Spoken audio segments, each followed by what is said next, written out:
Isang masamang espiritu naman ang nagpahirap kay Saul.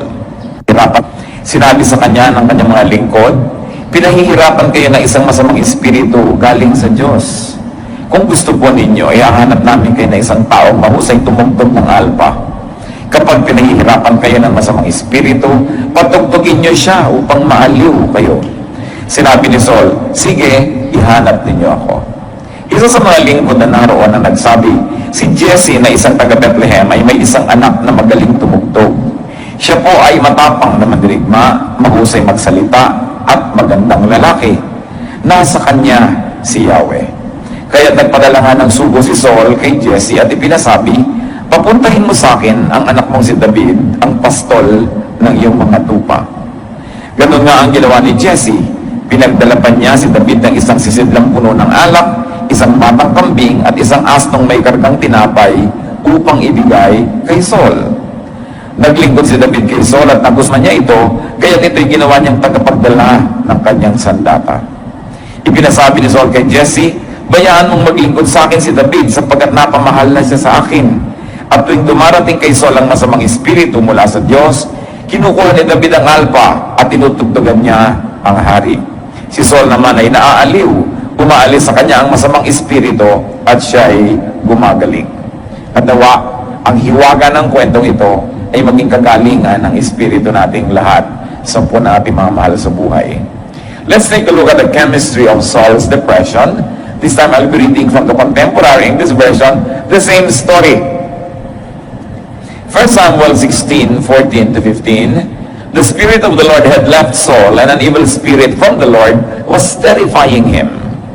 It's an evil spirit from God that's frightening you, Saul's officials told him. So this depression and the frightening factor, natatakot siya. Alam niyo yung mga nade-depress, minsan may kinakatakutan na hindi maintindihan kung nasa paligid. Ba't ka natatakot? Hangin lang yan, kwarto lang yan. Ba't ka natatakot? Kasi mayroong spiritual factor kumisan. So, ang nakita natin dito, isa sa mga dahilan o timpla ng depression niya is there was very little or no spirit of God in him. Umalis na ang pabor ng Diyos sa kanya. And there was much of an evil spirit from God.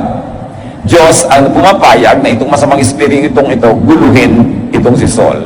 Siyempre, wala namang nangyayari sa mundo na hindi pinapayagan ng Diyos dahil Diyos ay Diyos. Pero hindi ibig sabihin na yun ang perfect will niya para sa tao, pero pinapayagan niya dahil kadalasan, yun ang hinihingi nung lifestyle nung tao. Halimbawa, na-aksidente ka dahil nagpapabaya ka o nagpabaya yung iba, napapayagan kasi yun ang ginagawa ng mga tao. Pero hindi naman sana yun ang perfect will ng Diyos para sa atin. We see here the giving, the departure and withdrawal of the evil spirit, and the arrival, the presence, and the terrorizing of an evil spirit from God. Here's an interesting, even a mysterious interplay of good and evil spirits. Now, take note that the absence of God's Spirit was replaced by the presence of an evil spirit from God. What do we learn from here? The departure of God's grace creates a vacuum that attracts the opposite force or power. Kung puspos ka na espiritu ng Diyos at umalis yun sa'yo, mabavacuum ka. At yung mga vacuum cleaner, bakit niya hinihitit ang dumi? Kasi a vacuum will always attract anything. At pagka nawala ang espiritu ng Diyos sa tao, nagiging vacuum siya, hinihitit ng puso niya yung mga masasamang espiritong nasa paligid. Hindi pwedeng walang laman, laging meron. So pinipili lang natin, sino ba ang laman mo? Ano ba ang laman ng iyong puso? Now let's take a look at the cure to Saul's depression. Dahil nandiyan din sa kwento. Sabi ng mga tao, it's an evil spirit from God that's frightening you. At alam natin gumaling siya. So correct diagnosis cures the depression. Tama ang hatol, tama ang pag-aaral ng mga tao sa paligid kung anong pinagmumulan ng kanyang sobrang takot, pagkaligalig, pagkabalisa. Sabi niya, may masamang espiritong gumugulo sa iyo.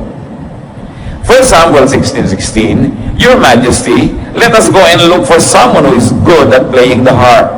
He can play for you whenever the evil spirit from God bothers you, and you'll feel better. Pansinin ninyo na hindi naman exorcism or casting out ang ipinayo. Ang ipinayo nila, ay isang bagay na nagpagaling dahil nabasa na natin yung buong kwento. So what cured Saul's depression was correct prescription. Doktor ka man, kung hindi ka marunong magpayo ng igagamot, baka lumala lalo ang pasyente. So tama ang ipinayo. So now we need good informed counsel and counselors. Sabi, kailangan ang kunin mo isang taong magaling tumugtog ng musika. 1 Samuel 16:17, all right, Saul answered, find me someone who is good at playing the harp and bring him here. The cure was Saul's submission to correct counsel. Kung may matinong nagpayo, maganda ang payo, ang pagsunod doon ang magiging daan para gumaling ang isang karamdaman. And there was cooperation from his part.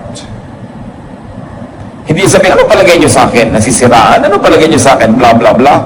Sabi niya, o sige, humanap kayo. Kung yan ang tingin ninyong mabuti at natikwen sa akin.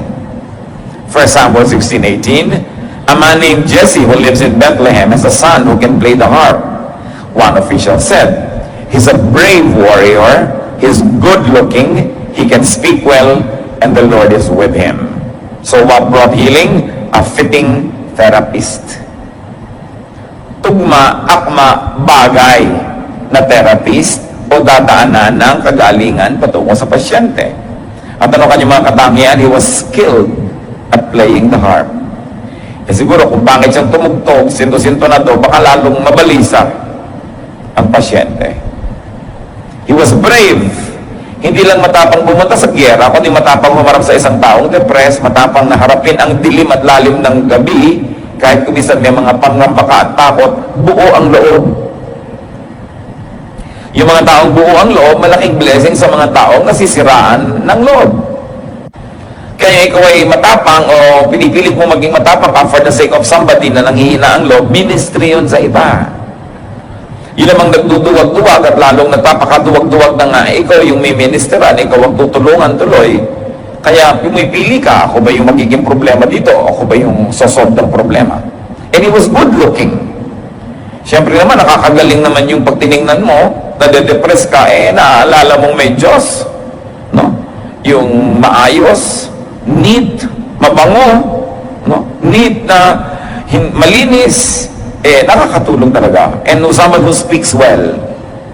Meron naman, kukuhanan ka lang ng blood pressure, ang taas. Ninervyos ka na lalo. Alam niyo, pagkuha ng blood pressure, ministry yan. Pag nakita mo ang taas, sasabihin ng pasyente, ano, mataas-taas ng kaunti, mag-relax kayo at mababayan. Hindi, nakakita na kayo ng ganun kukuha ng blood pressure? Sura, iba yung, dahil sa kanya, kaya namatay yung pasyente. You speak well.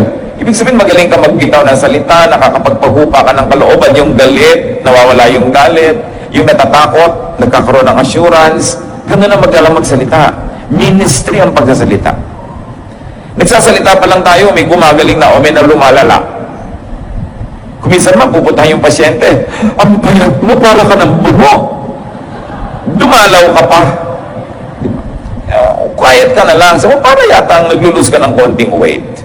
You know, you soften the impact of anything that is unnice. And then this person, among others, and the best of all is that he was anointed. The Lord is with him, according to Scripture. Now, Samuel, 1 Samuel 16:21-22. Because of the qualities, Saul liked him much that he put David in charge of carrying his weapons. Not long after this, Saul sent another message to Jesse. I really like David. Please let him stay with me. So napaka-pleasant na kanyang pagkatao, masarap siyang kasama, nahulog ang loob sa kanya ng hari. He was likable. It's important to be likable. Kaya maraming Pilipino, liked, sought after nurses, therapists, caregivers. No? Kasi mga malalambing, kumisa kahit bola, no? At least, sumasarap ang pakiramdam ng pasyente. Yung may ngiti at caring, very important yan sa pagpapagaling. Now, what else contributed to the cure? Available, helpful, and cooperative supporters. Yung mga tao sa paligid niya, binigyan siya agad ng tamang payo. Kailangan mo, musician, na may itsura, magandang magsalita, buo ang loob, at higit sa lahat, anointed ng Diyos. Now, 1 Samuel 16:23, whenever this evil spirit from God bothered Saul, David would play his harp. So what contributed to the cure here? A willing and able therapist. Meron kasi willing pero hindi able. May able pero hindi willing. This one is an able and a willing therapist. Kung nag-aalaga kayo ng may sakit yung kamag-anak, inaalagaan nyo na rin lang, ngumiti na kayo. Pwede rin namang sumimangot, pero pwede rin ngumiti. Ginising kayo madaling araw dahil merong kailangan. Gumising din naman kayo, napuyat na rin lang kayo, ba't hindi nadagdagan ng ngiti? Bakit sisimangutan pa? Gumising na rin lang naman kayo. Lubusin na. Kailangan able and willing. Kung bisa tuloy ang pasyente, pagka sinisimangutan mo na, pagka hindi masyadong emergency yung case niya, hindi ka na tuloy inaabala, hindi ka na tinatawag dahil nang hihina na ang loob na abalahin ka dahil dinidiscredit sa iyong facial expression. Kung kayo nakabantay, duty, ito yung oras ko magbabantay ako, decide to be cheerful. You are there anyway. Lubusin na. Lalo nating gawin ang sarili natin na daluyan ng Espiritu at pagpapala ng Diyos patungo sa ating binabantayan o inaalagaan. And there was balancing therapy. All the good qualities of the therapist balance the deficiencies of the patient. Plus, good music. Ang totoo, yung musika, ang pinaka-main ingredient ng therapy na ito. Therapy through the arts. Kaya sa ospital, maganda sana nakikita mo mga magagandang tanawin, mga bulaklak, mga naglalaro, mga masasaya. Kung minsan naman sa ospital, yung pag nakapakong Kristo, ang makikita mo sa harap mo, no? Although ipinapaalala sa iyo na oo, namatay siya para sa iyo, pero kamatayan pa rin yung kaharap mo kahit pa nga 3 araw lang yun na naganap sa kanya. Kaka-depressed. Dapat magagandang tanawin, magandang tugtog, no? Hindi yung iyakan sa tabi, may namamatay pala sa tabi mo, nakaka-stress yun, no? Kung may ubo ng ubo-ubo ang gabi, hindi mo malaman kung maawa ka o maiinis ka na dahil puyat ka na rin. Kaya napakahalaga na nakakapagpahinga yung may sakit. Napaka-importante na kung kinakaya natin, mag-ipon-ipon ka naman para pag napa-hospital ka, medyo tahimik yung kakalagyan mo. Meron pa akong kilala, pumipili siya ng kwarto, halimbawa, o-operahan siya o matagal siya sa ospital, ang pinipili nilang paglagyan sa kanila at ipinapakiusap nila, yung maternity floor. Kasi yun lang ang floor sa ospital na masaya. Lahat ng dumadalo, may dalang loko, mga bulaklak, kasi may nanganak, masaya. Kesa yung mga ibang floor na talaga namang puro iyakan ang nadidinig mo, nakakadagdag sa yung depression. And very importantly for Saul, there was companionship of someone likable. Alam niyo yung companionship, napakalaking ministry para magawa mo sa isang hari, sa isang gobernador, sa isang presidente, sa isang matatawag nating VIP o makapangyarihang tao. Why? Because the court, the royal court, the seat of power is a snake pit. Ang daming nakapaligid sa makapangyarihang tao na mga traidor. Ang daming nakapaligid na mga oportunista. Ang daming nakapaligid na ng bobola lang. Kumukuha lang sila ng gusto nila. So yung people at the top, those who are isolated, need good, relaxing company. Kung ikaw ay taong makapangyarihan, sa yes mo o sa no, nabubuo na sisira ang mga pangarap. Sa yes mo o sa no, nagkakapera yun, nawawalan yun ng pera, napopromote yun, nagde-demote yun.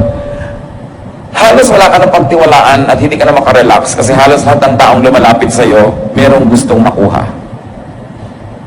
At isa marahil yun sa nagdagdag sa depression ni Saul. Hindi naman siya sanay maging hari, hindi naman siya coming from the nobility, karaniwang tao lang, napiling maging hari. Tapos biglang nawala yung mga malalapit niyang mga kaibigan, nalagay siya sa royal court, naligid siya ng mga general, naligid siya ng mga ministro, na may kanilang mga agenda sa buhay, na-isolate ang mga tao makapangyarihan. Kaya kung ikaw ay kabilang sa mga mangilang-ngilan na at ease siya sa'yo, ministry yun. At yun ang nangyari, nahulog ang loob nitong si Saul kay David, at ease na siya. Kaya sabi niya sa tatay, huwag mo na munang tatawagin pabalik, ha, dito na muna siya, napamahal na sa akin. At yung ministry pa lang ng presence doon ni David, tumutulong na para gumaling si Saul. Kasi nakakapagtiwala siya to the point na yung si David na pinagdadala niya ng kanyang mga sandata. Yung may weapon mo na hawak ng iba tapos katabi ka na pwedeng gamitin laban sa'yo, pagtitiwala yon. Yun lang ikaw ay napagkakatiwalaan kahit wala ka pang ibang ginagawa, nagmi-minister ka na kasi nakaka-relax yung may nasa sandalan na pagkakatiwalaan. He was not a threatening companion. Hindi katulad ng iba, nandun lang, tapos pag may nadinig, ipapamalita sa iba. O kaya, nandun lang para may hingin. O nandun lang para magsumbong o manira sa iba. Kaya mga tao matataas ang mga katungkulan sa buhay, mga ano yan paranoid. Pag may nadidinig, halos ayaw maniwala. Ano kaya ang gusto niya? Bakit siya lumalapit sa akin? Ba't siya nagre-regalo? Anong pabor ang hihingin niya na kapalit nito? Ba't niya hinihingi ang cellphone ko? Baka ipamigay niya sa lahat, tapos lahat tatawag na sa akin. These kind of things. Iba siya pa rin psychology of those people who are at the top. And unless you get to the top, you will never understand it. Ngayon, si David, naunawa niya yun, nakapag-minister siya. Saul would relax and feel better when David plays the harp. And very likely would also sing together with the playing. Then, the evil spirit would go away. Ito isa sa mga pinakamahalagang punto ngayon, mga kapatid. Hindi siya gumaling kasi umalis yung masamang spirito. Nakarelax siya, yung masama niyang pakiramdam may bumuti, at dahil doon, umaalis yung evil spirit. Hindi umalis muna bago bumuti ang kanyang pakiramdam. Hindi siya aalis nun. So what cured was Saul's relaxation and good feelings. If you want a worry, an anxiety, a depression to leave you, strive to feel good. Relax. Kasi ang masasamang espiritu, hindi pwedeng tumira sa puso na relaxed. Ayaw nila doon. Parang yung ipis, ayaw niya sa malinis na sahig. Pag may ipis sa bahay mo, maruming sahig, period. No? Dahil kung malinis yan, hindi yan titirhan ng ipis. Ngayon, ang masamang espiritu, ayaw niyang tumira sa malinis, payapa, tahimik, relaxed. Ang gusto niya yung naguguluhan ka, mainit ang ulo mo, nalilito ka, nagmamadali ka, gusto kang tirhan. Yung lagi ka na lamang nagalit, lagi ka nagsiselos, lagi ka na lamang na nakaangel, gusto kang tirhan. So, ang naging ministry was to make Saul feel relaxed. And once he was relaxed, the evil spirit left. Huwag yung umalis ka dyan, masamang espiritu, umalis ka dyan. Hindi, alis yun. The evil spirit from the Lord departs when and after Saul relaxes and feels better, not before. Isang malaking ministry na pag-relaxin mo ang kapwa. At isang malaking panggugulo sa tao, yung galitin mo siya, guluhin mo siya, sinisira mo yung kanyang kapayapaan, at pagsira yon, naiimbita ng kanyang kasiraan yung masamang espiritu. Kaya nag-iingat ka. Kailangan mo ba sabihin na isang bagay, makakagalit lang naman, wala rin naman mangyayari? Huwag na, hayaan mo na lang siyang tahimik. Kailangan ko ba siyang takutin ngayon? Ang saya-saya ng party, ang saya-saya niya, bihibihira magsaya. Nabalitaan mong merong nasunog na bahay ang kamag-anak niyo dun sa Matnog. Sa kalagitnaan ng party, sasabihin mo pa, nasunog ang bahay niya sa Isabel. Sunog na, sunog na, tapos. Dapat mo pa sinabi sa akin, hindi na lang mo pinatapos tong party na to, ngayon lang ako sumaya, pinutol mo pa agad. Ngayon, kung ako yung bombero, ako papatay ng apoy, sige sabihin mo kahit gitna ng party. Pero wala na akong magagawa, why spoil my fun? Marami kasi mga tao hindi marunong magdala ng access. May access ka to someone's ears, anong ginagawa mo? Do you agitate the person? Kaya sabi sa Desiderata, avoid loud and aggressive persons. They are vexations to the spirit. Iwasan ninyo yung mga taong lagi kayong ginagalit, tinatakot, binibigyan ng mga masamang balita. Lalo't wala naman kayong magagawa para solvein yung masamang balita na yon. Better not to know, or better not to know at this time. Why can't it not wait? So what are the possible causes of Saul's depression? And this time, i-apply natin sa buhay natin o sa mga mahal natin sa buhay na pwedeng nade-depress. They had humble beginnings at when mentioned. Wala namang hari dati sa Israel. Yung mga Israelites lang were asking for a king. Sabi ng Diyos, siya, kung talaga gusto nyo, bibigyan ko kayo, pero hindi sana yan ang perfect will ko para sa inyo. At nung may nagpunta kay Saul, dahil nominee na siya na maging hari, sabi niya sa 1 Samuel 9:21, "Why are you telling me this?" Saul asked, "I'm from Benjamin, the smallest tribe in Israel. My clan is the least important in the tribe." Galing na siya sa pinakamaliit na tribe at yung pamilya niya, galing pa sa mga pinakawalang sinabi dun sa tribe na yon. Sa inyo, ba't mo sinasabi sa akin ang mga bagay na yan? Hindi ako pwede maging hari. Simpleng tao lang ako. Yun ang pinanggalingan niya, tapos bigla siya naging hari. Anong possible na maging resulta nun? Disorientation. A sudden change of position or orientation. Kaya yung mga dating hindi sikat, naging star, hindi makaya, nagda-drugs. Hindi nila makaya, nadidisorient. Hiling mo, yung mga dating wala, biglang yumaman, nabubuang. Hindi nila kaya.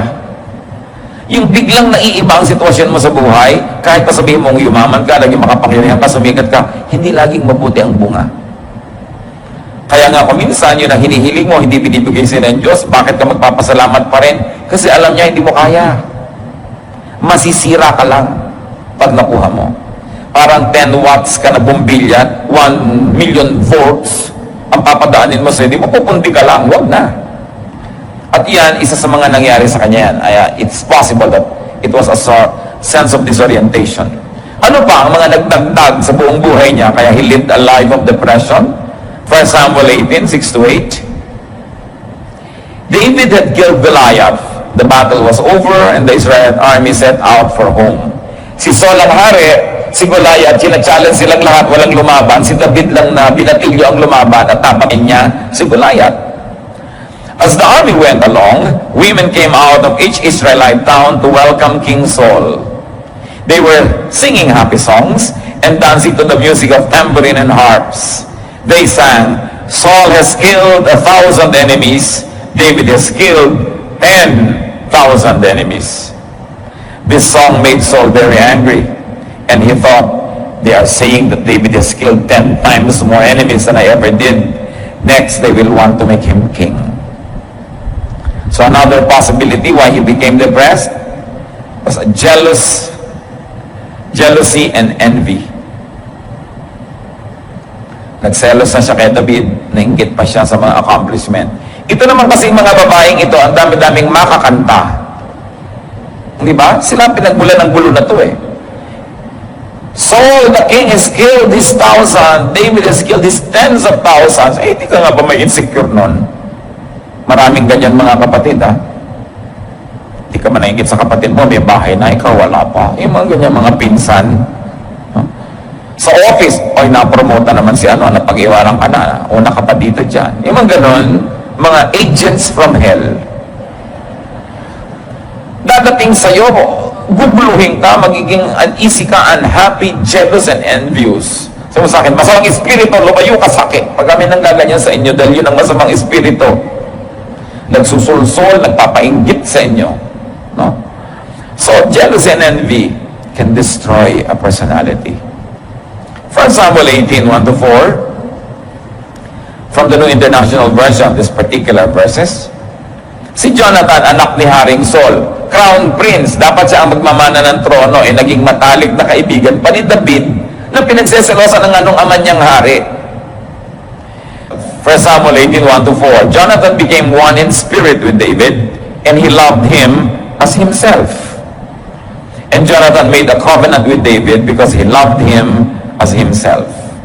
Jonathan took off his robe he was wearing and gave it to David, along with his tunic and even his sword, his bow, and his belt. Heto si Haring Saul, may anak siya si Jonathan, dapat yun ang magmamana ng kaharian.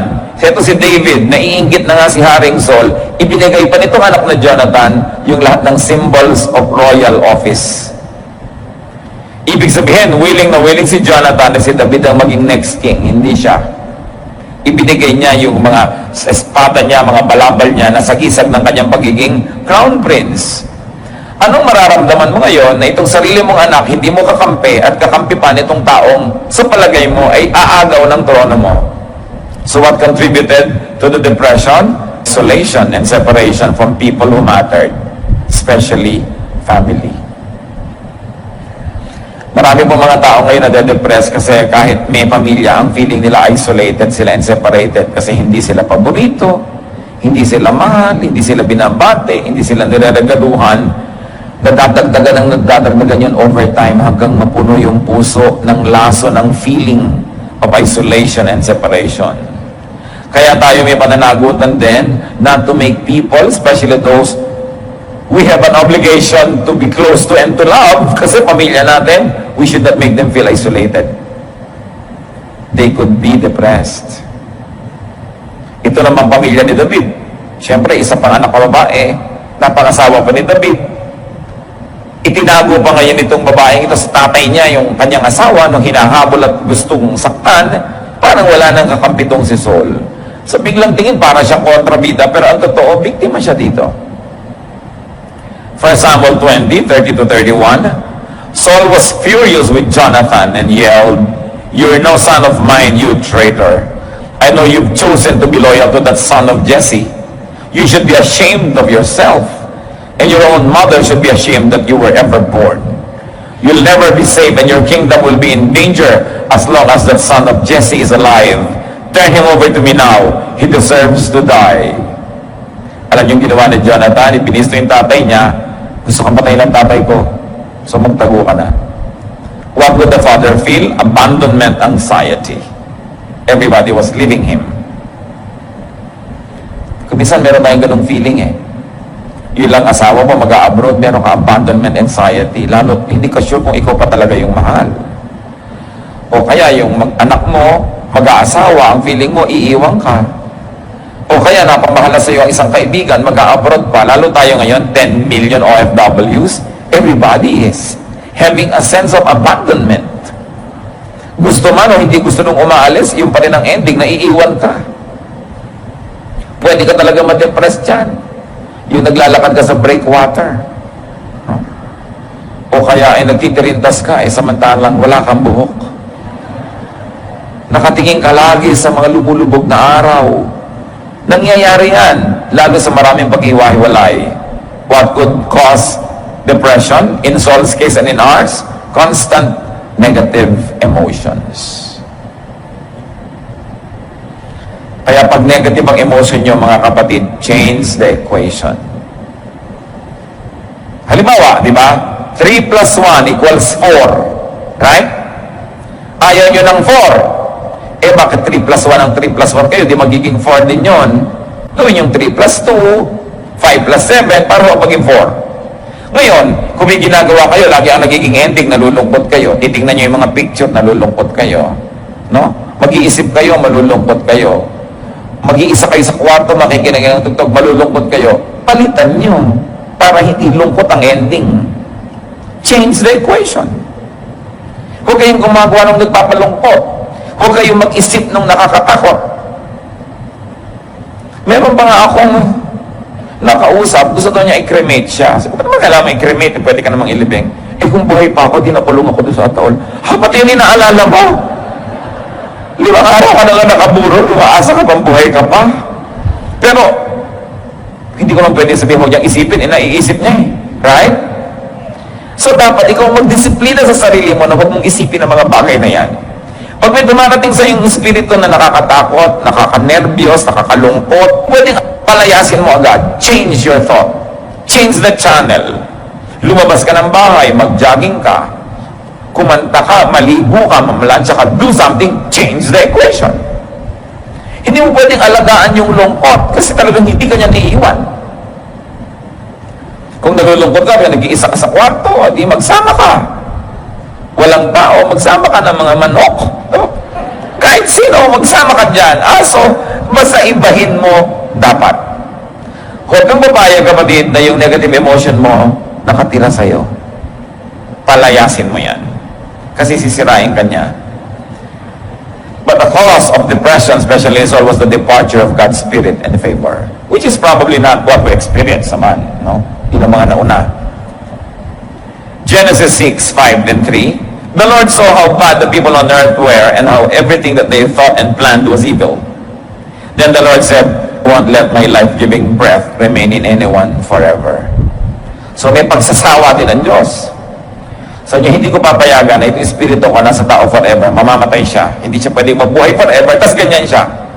So ganun din yun, pag laging hirap na hirap yung espiritu ng Diyos na nasa iyo, kasi nakakainis yung mga feeling mo, nakakatakot, nakakalungkot, ang ugali mo, ganito, aalis ang kanong anointing ng Diyos.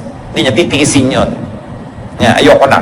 At gano'n ang nangyari kay Saul, nilayasan siya ng espiritu, at ang lumipat ay yung nag-aabang.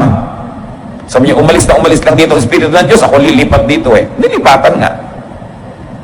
Tuwing inaalisan siya nung anointing presence. Hindi naman permanent may mga moment lang na nawawala yon.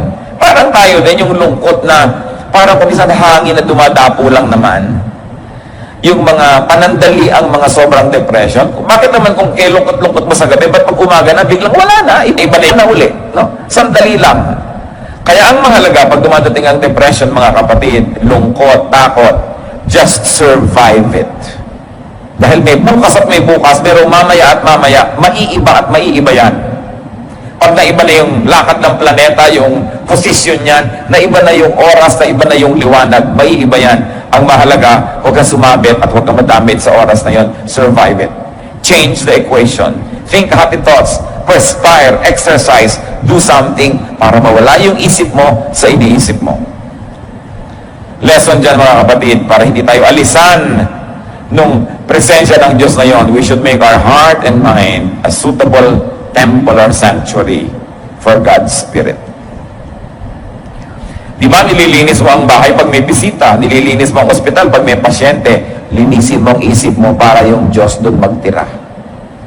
Kasi ayaw niyang tirhan yung marumi. Alam nga, gustuhan niya yun.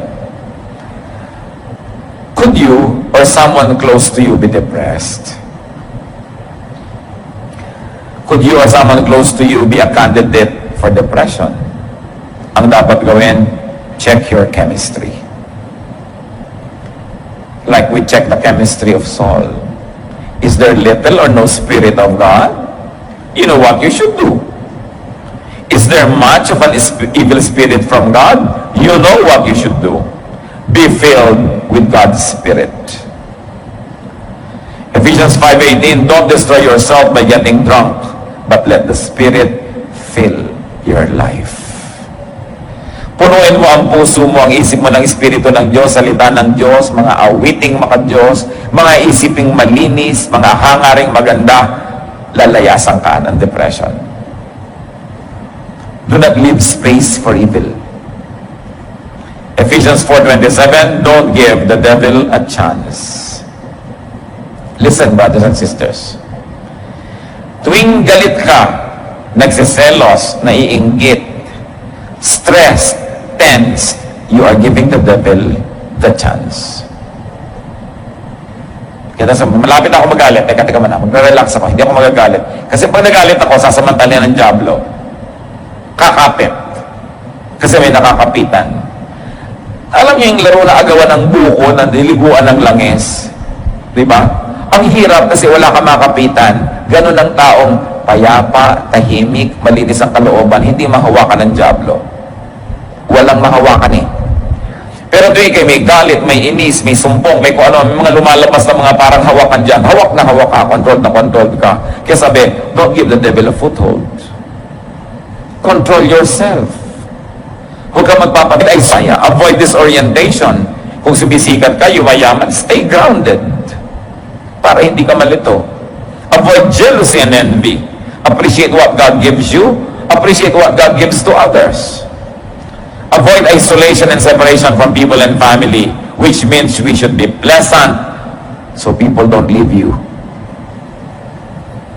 And very importantly for us who are not depressed, give companionship. Huwag niyong babaliwalain ng depression ng iba. Nalulungkot ako Ba't ka naman nalulungkot? Ang saya-saya nga. Nalulungkot siya. Irespeto mo yung feeling niya. Hindi mo pwedeng baliwalain yon. Ba't ka natatakot sa ipis? Ipis lang yan. Tapos tatapakan mo pa yung ipis, dudurug-durugin mo pa sa harap niya. Takot siya. Ikaw hindi. Pasalamat, hindi ka takot. He will never diminish or minimize the fears of others just because it is not your fear. Every feeling is valid, even if it is not your feeling. Ang iba, ba't ka na in love dyan? Ang pangit-pangit. Eh, sa in love siya, nagagandahan siya. Valid yung feeling niya kasi yun ang feeling niya. Huwag mong i-assign sa kanya ang feeling mo. Dadagdag ka lang sa tip na lulungkot ang mas madaling i-manipulate. Kaya mga kapatid, let's be kind. May nagsasaya, hayaan natin. Hindi ko masintunado lang ang pagkanta niya ng My Way, babarilin mo na. Hayaan mo na. Di ba? Kaya nga siya kumakanta doon at hindi sa recording studio. Kasi doon lang siya kumanta. Pag may nagsasaya, pwede niyong pagbigyan niyo na. Hindi niyo naman alam kung napakaraming lungkot na pinagdanasan niya at ngayon lang sumaya eh. Iinisip mo pa. Discipline your mind to think of what makes you feel good.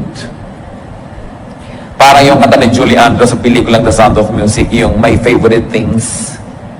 Sabi niya, when the bee stings, when the dog bites, when I'm feeling sad, sabi niya, I simply remember my favorite things and then I won't feel so bad.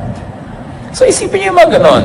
Philippians 4:8, keep your minds on whatever is true, pure, right, holy, friendly, and proper. Don't ever stop thinking about what is truly worthwhile and worthy of praise. When you think of your husband, think of what is worthy of praise, not is what is worthy of criticism. Pwede kang pumili kung sasaya ka o lulungkot ka.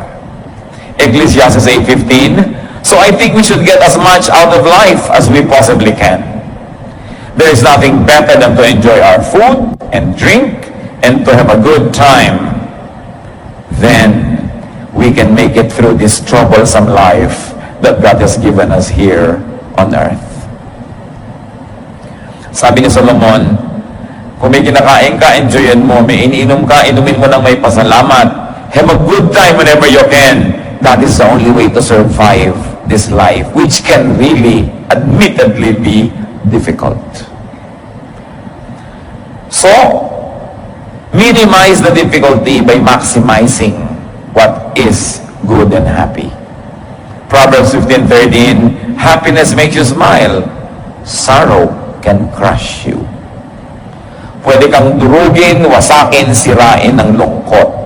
So huwag ka makikipagkaibigan sa lungkot. James 4:7, surrender to God, resist the devil, and he will run from you. Sabi, iwasan mo lang, tanggihan mo.